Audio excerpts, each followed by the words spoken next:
The sun was just beginning to rise over the empty hills of Elmbridge when a strange, eerie sound echoed through the still morning air. It wasn't the chirp of birds or the rustle of wind. It was a cry, faint, weak, a sound full of pain and confusion. Down a broken dirt road, past an old farmhouse that hadn't seen love in years, something moved behind a rusted metal gate. It was her. Her name was Mira, a young German shepherd. Skin clung to her bones. Her ribs showed with every shallow breath. But her eyes still carried fire, a mother's fire. And right above her, barely alive, hung her two tiny puppies, suspended by a tangle of wire and cloth someone had twisted around their little bodies. They didn't bark. They didn't whimper. They only twitched, caught between life and death. Mira had been tied to a post nearby. Her leash was chewed halfway through. Blood smeared the rope where her mouth had worked for hours, maybe days. Her paws were raw. She hadn't eaten. She hadn't slept, but her eyes never left her babies. Not once. Across the road, a truck passed by. The driver glanced for a second, then kept going. Another hour passed. The sun climbed higher and Mara stopped chewing. Her strength had drained. Her head dropped. Her tail didn't move, but then a low sound. Gravel shifting footsteps, not the usual kind. These were soft, careful, slow. Mara lifted her head. Barely. Her vision was blurry, but she saw something she hadn't seen in a long time. Eyes, human eyes filled with concern. A woman stepped forward slowly, like approaching a wild deer. Her name was Callie. She didn't speak. She didn't flinch. She just stared at the pups, then at Mira. And then she whispered, "Oh God, what happened to you?" Mira didn't growl, didn't move, just blinked once. That moment changed everything. But before this, before the gate, before the rope and the blood, Mira was someone else. Her life had once been full of joy, of wagging tails and warm fires. So what happened? How did she go from a loved companion to this? That story, her real story, begins months earlier in a different place with a different name. Let me take you back. Before we continue, tell us what part of the world are you in right now? Drop your country in the comments.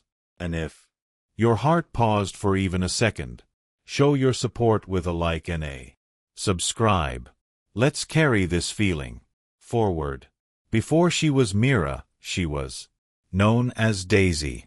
She lived in a small town called Willow Creek, tucked between lakes and meadows where children played barefoot and families gathered for summer barbecues. Daisy belonged to a boy named Eli. He was 10 with freckles, messy hair, and the gentlest hands you could imagine. She'd been his birthday gift, wrapped in a blue ribbon with paws too big for her tiny body. From the moment they met, they were inseparable. Daisy followed Eli everywhere to school, bus stops to the woods to his grandparents' farm. At night, she'd curl at his feet, her heartbeat matching his. They talked without words. He could sense when he was sad or scared or when the bullies at school had been cruel. And every time she would nudge her head under his arm until he smiled again. Eli's parents weren't perfect. His dad worked too much and spoke too little. His mom cried in the laundry room when no one was looking. But Daisy kept the cracks from spreading. When Eli felt alone, she reminded him he wasn't. The happiest moment came during the spring. Of Eli's 12th year when Daisy had her first litter. 7 puppies, all healthy, all perfect. Eli sat beside her the whole night whispering, "You're doing amazing, girl." With tears in his eyes, he named every single pup, even the runt that barely made a sound. But good days have a cruel habit of slipping away. One morning, Eli didn't come down for breakfast. His mom found him still in bed, pale, weak, unable to lift his head. The diagnosis came fast. Leukemia. Aggressive. Daisy knew something was wrong before anyone said a word. He paced the house, barked at closed doors, refused to eat. When Eli came home from the hospital, frail and quiet, she never left his side. She guarded his bed, licked his hand when he trembled, rested her head on his chest during the worst nights. But the day came when he didn't wake up, and Daisy, she broke. The house felt like a stranger's. Eli's scent faded. The toys were gone. The laughter never returned. His mom stopped looking Daisy in the eyes. His dad didn't come home as often. One morning, they loaded the remaining pups into boxes. Daisy barked until her throat went dry, but no one listened. One by one, they were driven away. She tried to stay strong, but her spirit dimmed. The family moved. Daisy was left behind. Not to a shelter, not to a new home, just behind. An old neighbor tried to feed her, but she refused. Rain soaked her. For cold nights stiffened her limbs. She wandered, thin and dazed, looking for Eli, smelling for him, hoping somehow he'd come back. Months passed. Hunger turned to pain. And when her body couldn't go farther, she collapsed by a quiet gate behind an abandoned barn.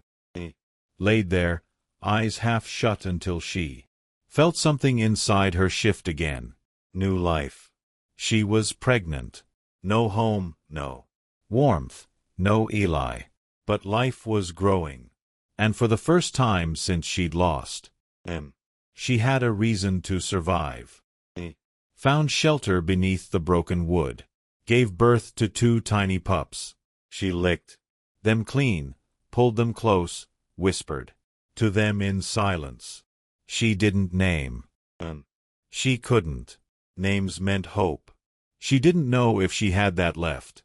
But she fed them, fought for them. Every scrap of energy she had went to keeping them warm, keeping them hidden. Then one morning, she returned from a desperate food search, and they were gone. Searched frantically, sniffing, crying, digging in the dirt. She howled louder than she ever had until she spotted them, barely moving, tied by someone's cruel hands, hung over the old gate like forgotten rags. Her leash was back. Someone had found her, tied her down, again like she was nothing. But this time she wasn't alone. She was a mother. Again, and she would fight every day. She noted the rope, ignored the bleeding, ignored the hunger. She barked for help, but no one came until that moment when Callie appeared. And now, standing on the edge of life and death, something deep inside her whispered, "This isn't the end. Not yet." Callie didn't plan to be there that morning.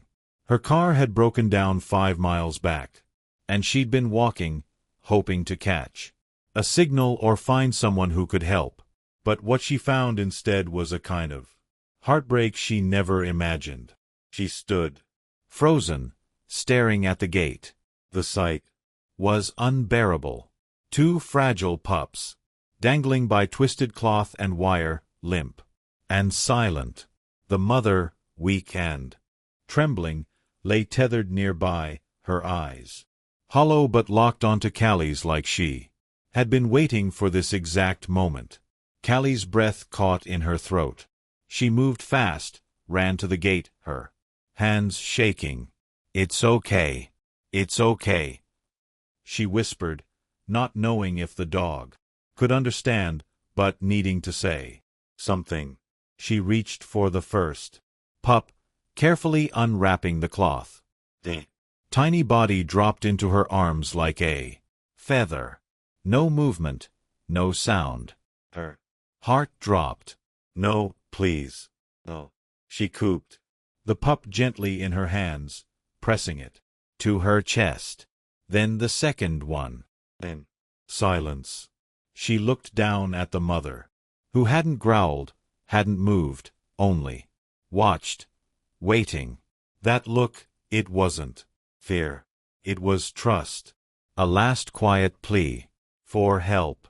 Callie placed the pups on the ground and pressed her fingers against their chests. Nothing. But just as she was about to break, she felt it. A faint flutter, then a tiny, strained breath. Then another.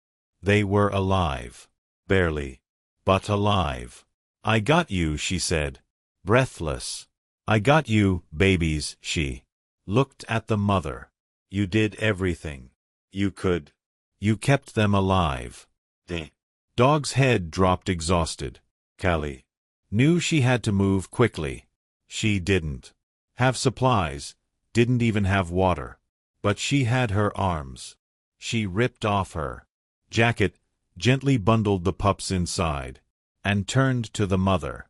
"I'm going to get you out of here." She knelt beside the rope. The dog flinched when she touched it. The skin underneath was raw and bleeding. Callie pulled out a pocket knife and began cutting. The dog didn't resist. She just watched, blinking slowly, her body trembling. Finally, the rope snapped. The dog didn't move. "Come on, sweetheart," Kelly whispered, trying not to cry. "Don't give up now." She stood and backed up slowly, holding the pups close. The mother didn't rise. But then, after a long pause, she shifted. One paw, then another. She tried to stand, wobbled, and nearly collapsed. Callie took a step closer. "You're okay." "I'm not leaving without you." The dog let out a low, tired whimper, and then she walked. Slowly, painfully, but she followed. Callie led her out of that place, step by step, past broken fences and weeds, down the dirt path until the old barn was behind them. Every few seconds, she looked back to make sure the dog was still coming. And she was because of her babies, her reason. After 20 minutes, Callie saw it. Her car still dead, still useless. But in the passenger seat, there was a blanket, a small water bottle. Enough. She opened the door, placed the pups on the seat, and turned to the mother. "Here, drink." She poured the water into her cup, and the dog hesitated, then licked it. One sip, two more. Callie knelt beside her, stroking her head. "I don't know what you've been through, but I promise you it ends here. You're not going back." Tears welled in her eyes, because Callie knew what it was like to be left behind. Just a year ago, she'd lost her sister. Car crash, drunk driver. She hadn't spoken about it in months, hadn't even said her name. But now, kneeling beside this broken dog and her barely breathing pups, something opened in her chest. "You remind me of her," she whispered. "She never gave up, either." The wind picked up. The sky darkened. Callie glanced at her phone. No signal, but she had what mattered. She bundled the pups in the blanket, lifted the mother in her arms, light as a shadow, and placed them gently in the back seat. Then she started walking, one foot in front of the other, holding the weight of new life. She didn't know how far town was, didn't know who would help, but she walked anyway. For them. For the ones who couldn't walk on their own yet. Cars passed. No one stopped, until one finally did. An old red pickup. A man in his 60s stepped out. Gray beard, oil-stained hands. "You all right, miss?" Callie turned. "I need a vet now." He didn't ask questions, just looked at the pups, at the dog, and nodded. "Hop in." The truck smelled of gasoline and hay, but it felt safe, felt warm. As they drove, Callie looked back at the mother, now resting, eyes shut. Her babies nestled against her. She wasn't Mara anymore. She wasn't Daisy. She was something new. She had survived the unthinkable, and this was the beginning of everything she never thought she'd find again. A second chance. The vet clinic smelled like antiseptic and worn leather. It was small, tucked behind a hardware store, with a flickering sign that read Oakage, Animal Care. The old man, Sam, as he introduced himself, kicked open the door and shouted, "Emergency. We got newborns. And a mama in bad shape." A woman in scrubs rushed from the back. "Bring them in fast." Callie cradled the pups in the blanket, her heart pounding. The mother lay limp in Sam's arms, her eyes barely open, but she was still breathing, still holding on. They placed them on a metal table. The pups were wrapped in warm towels, heat lamps turned on, oxygen tubes readied. Callie stood nearby, watching every move with clenched fists and trembling lips. "She's severely malnourished," the vet muttered, placing a stethoscope to the mother's chest. "Rope burns, dehydration, infection risk. But she's a fighter. And these two, they're not out of the woods yet, but they've got a shot." Callie's breath took. Do they have names?" The vet looked up. "Oh, do you want to give them some?" Callie nodded slowly, her voice soft. "The smaller one, let's call him Leo. And the other maybe River." "And the mom?" the vet asked gently. Callie looked at her. Scarred, broken, but fierce. Survivor in every way. "Hope," he whispered. "Her name is Hope. Ours passed." Hope was given fluids, cleaned wounds, antibiotics. The pups were fed by hand, tiny drops of milk, gentle warmth, a heartbeat beside them. They stirred, mewled softly, but Hope remained. "Phil." Callie sat beside her, whispering. "Every few minutes. You're not alone anymore. You don't have to fight by yourself." She couldn't stop thinking about Eli, about how helpless she felt when her sister was taken too soon, about the nights she'd cried alone, wishing someone would save her from that endless ache. Now she knew this was her moment, her turn to be what someone else needed. Late into the night, just as exhaustion was beginning to win, Hope's ear twitched. Callie shot upright. Then her paw moved. And finally, her eyes opened. She didn't lift her head, but she scanned the room. Her gaze landed on the pups now bundled together, breathing softly, then on Callie. And that's when it happened. Her tail moved. Just once. A slow, tired wag. Callie burst into quiet tears. "You made it," she whispered. "You really made it." The next few days were still hard. Hope needed constant care. The pups cried often. Feeding took patience. But slowly, gently, life returned. Callie slept on the clinic couch. Sam brought food. The vet, Dr. Jensen, checked in hourly. It became a little family of their own, pieced together by fate and a shared desire to heal what the world had broken. One morning, Callie entered the room holding a tiny collar. Hope was sitting up now, legs still weak, but eyes brighter than ever. She watched Callie curiously as she knelt beside her. "I don't know what your life looked like before this," Callie said softly, "but I do know this. You're not going back to it." She slipped the collar gently around Hope's neck. It read, "Hope, brave mother, loved." Hope leaned forward and pressed her nose against Callie's palm.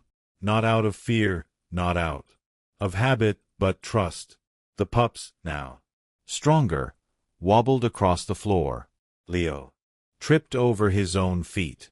River barked. Tiny, high-pitched. Callie laughed. Hope, watching them, let out a low, soft sound. It wasn't a growl. It wasn't a whimper. It was a sigh of relief, of peace. Days turned into weeks. Callie adopted them. All officially. Built a small fenced yard behind her cottage. Installed a doggy door. Repainted the porch.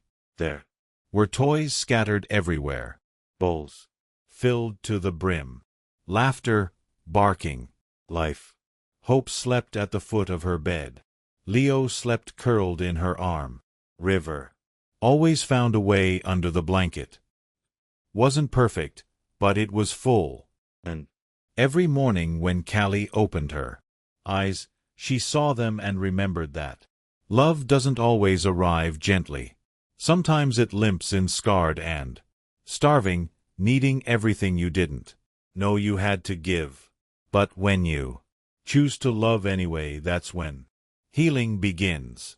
And so under one roof, the girl who lost her sister and the dog who lost her world found each other. And neither of them would ever be alone again. Healing didn't happen all at once. Some nights, Hope would wake up, crying, her body shaking from dreams she couldn't escape. Callie would lie beside her, hand on her back, whispering, "You're safe now. They can't hurt you anymore." Sometimes Hope would calm down. Other times, she'd just stare at the door, waiting for something bad that never came. The pups, though stronger, faced their own battles. Leo struggled to eat on his own. River had breathing issues. Every vet visit brought new worry. Callie found herself reading articles at midnight, watching tutorials, doing anything to understand what they needed. Money grew tight. Vet bills, food, supplies. It all added up. Callie took extra shifts at the diner, sold old books, even her mom's sewing machine. But never, not once did she consider giving them up because they were her purpose. Now her reason to keep going. And slowly the house began to change. River took his first proper steps in the kitchen, slipping on the tiles and sliding into the fridge. Callie laughed so hard she cried. Leo barked for the first time after catching sight of his reflection in the mirror, then ran and hid under the couch. Hope began wagging her tail every time Callie walked through the door. But there were setbacks, too. One evening, Leo stopped eating. His little body grew cold. Hope licked him endlessly, trying to wake him. Callie rushed him to the clinic, heart pounding. Dr. Jensen said it was an infection, serious but treatable. Callie didn't sleep that night. She stayed by his crate, hand pressed to his tiny chest, whispering stories, singing softly, telling him about the boy named Eli and how brave dogs keep going even when it hurts. And in the morning he opened his eyes. From that day on, things began to shift. Hope started sleeping through the night. Her fur grew back where wounds had once been. River stopped wheezing. Leo found his bark. And Callie, she found herself smiling again. Not the kind you fake, but real ones. The kind that reach your eyes. It wasn't just saving them. They were saving her, too. Every day brought small victories. A clean vet report, a wagging tail, puppy nap in her lap. With every moment, the past lost its grip. Fear gave way to comfort. Wounds turned into stories of survival. They were no longer broken. They were becoming whole. Together. It was early spring when Callie realized just how far they'd come. The flowers were starting to bloom. Outside her cottage, tiny bursts of yellow and pink pushing through the soil. The trees whispered with the breeze. Birds sang above the garden fence. Life in all its quiet beauty was beginning again, and so were they. Hope now ran with strength. Her once battered body had filled out. Her coat thick and glossy. Her eyes no longer darted around in fear. They glowed with calm, with trust, with peace. Leo had become the mischief maker. He'd steal socks, chase shadows, and bark at his own tail. River, softer in spirit, liked to sit by the window and watch the world pass. They were both full of energy, innocence, and joy, the kind only second chances can give. That morning, as Callie opened the door to let them into the yard, she paused. Hope didn't rush outside like she usually did. Instead, she stood beside Callie, looking up at her with the most gentle expression. Callie knelt down. "What is it, girl?" Hope leaned in and rested her head against Callie's chest. And just like that, Callie began to cry. Not because she was sad, but because she finally understood. Hope wasn't just thanking her. She was forgiving the world. All the pain, all the hunger, the rope, the cold nights, the loss. And through that forgiveness, she was finally free. Callie whispered through her tears, "You don't have to carry it anymore. You made it home." The days that followed were quiet, warm, full of routine. Breakfast at sunrise, walks along the creek, lazy afternoons in the sun, laughter in the hallway, barking in the backyard. Callie planted a small tree near the fence line. Underneath it, she buried the frayed rope that once held Hope prisoner. She didn't want to forget. She wanted to honor it, to remember that, even from cruelty, love could still rise. One evening, as golden light spilled across the living room floor, Callie sat beside Hope on the couch. River lay curled in her lap. Leo snored in a pile of blankets. "I used to think I was the one rescuing you," Callie whispered. "But the truth is, you rescued me." Hope closed her eyes, content. That night, as the stars blinked awake, and the world outside fell quiet, the cottage glowed with something more than light. It glowed with healing, with belonging, with love that had been earned, not given. And that was the most beautiful kind of love there is. There are stories we hear, and then there are stories we feel. This one, it stays with you because it's not just about a dog or Two helpless puppies or a girl with a broken heart. It's about what happens when someone chooses love over fear, kindness over silence, and healing over walking away. Hope didn't give up even when the world turned its back on her.